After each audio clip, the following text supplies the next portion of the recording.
Good morning, friends. Lindsay with the Restoration Project, and I wanted to give you a small video snippet of a blog that I recently posted about trust being the most powerful economic force.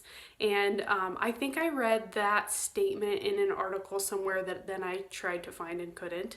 But I've been teeing it up for a long time and kind of adding little nuggets here and there. That's a sneak peek behind my writing process. I have an idea and then I just kind of populate more ideas, and then when I feel called, at any given time I have about a dozen drafts, and then execute on finishing and finalizing a draft in my every other week posts. And this one came to the front of my mind for several reasons, I think, in the past couple weeks, because I've been working with a lot of teams and we've been talking about empowerment and just better performance in the workplace and what's holding people back, especially in this season.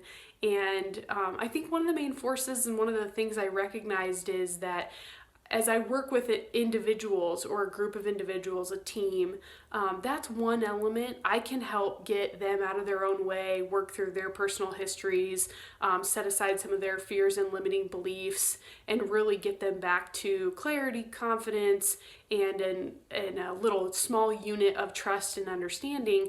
But as I work with some of these organizations, what I find is we get these people built up to an empowered state, and then in the organization more broadly, we still don't have a safe, open environment or a trusting environment. So while we gear all these people up to say, yes, you can speak up, yes, you are safe to disagree, yes, you are safe to fail and try new things, then when the organizational behaviors do not support that, we kind of send those mixed messages. And I found myself in a couple situations where they're like coming back to me like, hey, you told me this was okay, and then this is what happened in the meeting, and all positive things that we can work through, created an opportunity for me to really think long and hard about, as we work with teams and organizations, how do we help the individuals and at the same time facilitate culture change in that organizational ecosystem to support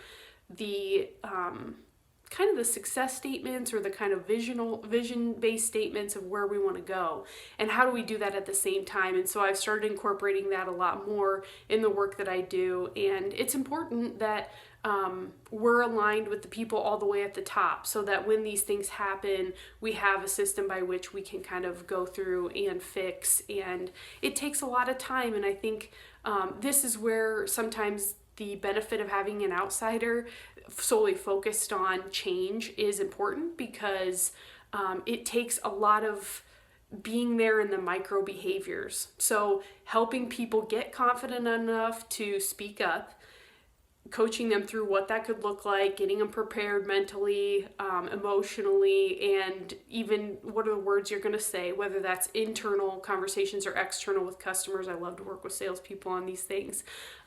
But then you have to be there shepherding them through the process, and then really be diligent about following up. What happened? What did they say? What were their reactions? So that then we can empower them to keep pushing through it, or adapt culturally. You know, maybe we need to work with their leader on their reaction, because this is what we're trying to steward, all the way up to the CEO. You know, it takes, or the owner, it takes a lot of managing those micro behaviors through the process to get everyone through that change cycle and toward the positive change that you want to see. So I just wanted to share that. I hope if you want to read more about trust and how we do this work individually and with the environments or the organizations, you can check out my blog at gritgratitudeandgrace.com, and hope you have a great week.